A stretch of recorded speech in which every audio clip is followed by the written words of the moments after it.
السلام عليكم ورحمة الله، مرحبا بكم في مطبخ نورة المغربي. واليوم ان شاء الله غادي نوجد لكم كيكة اقتصادية ورائعة وتعطيكم الطاقة لوليداتكم، خاصة غادي ندخلوا فيها الجزر والكركاع. تجي كيكة غزالة بزاف، وخاصة وليداتكم الا ما كانش ياكلوا الجزر في هذه الكيكة غادي ياكلوها، هما يوليو يطلبوها منكم. تجي رائعة البنات، جربوها وردوا عليا. عندنا في المكونات البنات 3 ديال البيضات، قبيصه ديال الملح، معلقه نتاع القرفه ضروريه تزيدوها تعطيكم واحد المذاق زوين، وتتوازن كذلك مع الكركاع والجزر. الزيت عندنا تنديروا العبار كذلك دائما بكاس ديال العنبه باش تاخذوا العبار مضبوط، كاس ديال سنيده. ونطربوا المكونات بالفويح حتى يعني بغيتو ديروها هكذا في المونينكس ماشي مشكل، بغيتو تطربوها غير هكذا بالفوي باليدوي ماشي مشكل.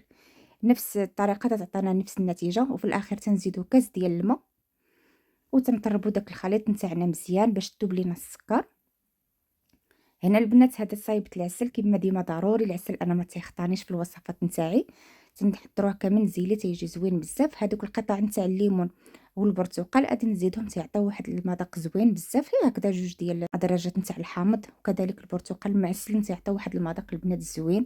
ما كانش عندكم متوفر ماشي مشكل، صافي تنقطعهم هكذا كما تشوفوا معايا مع معسلين تيعطيو مذاق زوين بزاف.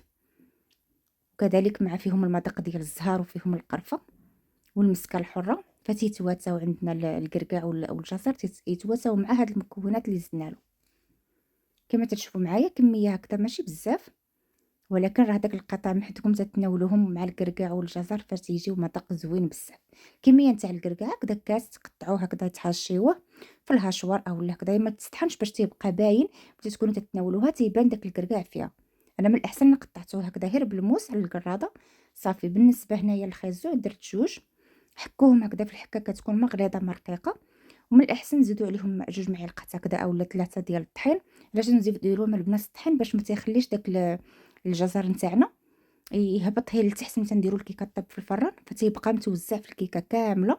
ملي تنقطعوها فتيجي باين معسل فيها وما تيهبطش هي لتحت، تيكون كامل متوزع في الكيكه ملي تطيب. عندنا هنا 3 ديال الخمارات فئه 9 غرام. ولا الفاني يمكن لكم ديروها هذه اللي درت انايا اولا ديروا الفاني العاديه. هذه حتى هي داك الفاني ديال البرتقال تجي زوينه بزاف، عطيها مذاق زوين وتكون فيها حتى المذاق اكثر من الاخرى. صافي وتنخلط هكذا الكميه نتاع الطحين، عندي 2 كيسان ونص ديال الطحين، ما نديروش الطحين بزاف حيت الجزر حتى هو باش ما تجيناش العجين ديالنا ثقيله.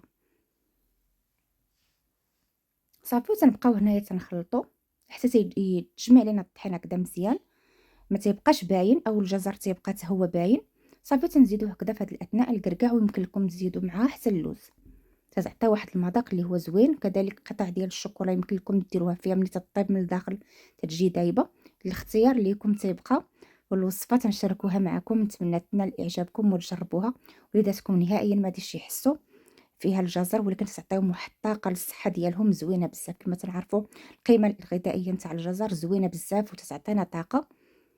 وكذلك الكركاع هذا الموسم نتاعو نستغلوه. والمزيد ان شاء الله من الوصفات. هنا المول نتاعي يمكن لك ديري اي مول عندك مدور اولا بحال هذا اللي عندي انا، فتتجي زوينه بزاف، تتجي حتى في التقطاع تتجي مزيونه. يمكن لك كذلك دهنيه بالزبده اولا بالزيت، انا دهنته هنايا بالزيت وتنضيف له شويه ديال الطحين باش ما تلصقش لينا الكيكه ديالنا. صافي في هذه الاثناء عندي الفران تيسخن على 180 درجه، وغادي نضيفو ديال الكيكه ديالنا في الفرن طيب لينا. ومنين تنكونوا البنات تنكبوها فتنحاولوا هكذا نوزعوها طول باش داك الخليط نتاعنا يجي مقاد، يعني داك الجزر والكركاع اللي ضفنا تيجي فيها متوزع كامله. ومنين تطيب تيجي باين، ما تينزلش في جهه واحده. كما تتشوفوا معايا كتنقادو بالمعلقه باش تيتوزع ليا في الكيكه، ومنين تقطع تيجي مزيون وباين. صافي غادي ندخل الكيكه ديالنا طيب ونرجع معكم.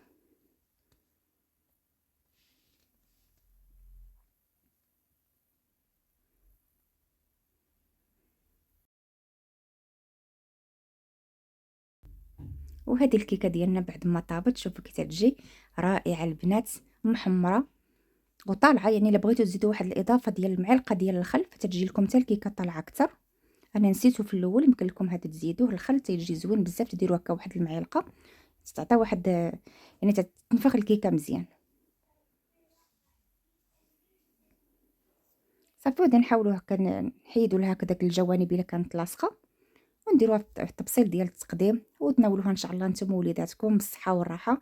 نتمنى هاد الوصفه هذه تعجبكم، تتجي رائعه وتتعطيكم كما قلت لكم طاقه لوليداتكم، فنتمنى انكم تجربوها. وما تزين انا درت لها شويه ديال العسل، يمكن لكم ديروا لها المربى اولا تضيفوا لها الشكلاط، هكا دهنوها بشكلاط دائب من الفوق. تيبقى لكم الاختيار. انا تصاوبتها هكا بهذه الطريقه بسيطه باش اللي عندك في المنزل ديالك يمكن لك تحضري احسن كيكه سهله هكا بالتحضير، وكذلك الخرجات دابا كما تنعرفوا موسم ديال الربيع تنحتاجوا هكذا شي حاجه اللي تكون خفيفه سهله للتحضير، ونحتاجوها هكذا في الخرجات نتاعنا. كما شفتوا معايا دهنتها هكا بشويه ديال العسل باش تيتشرب ليا داك العسل فيها، محدها هي سخونه. وتنزوقها كذلك بشويه ديال اللوز من الفوق، يمكن لكم كذلك ديروا لها الكركاع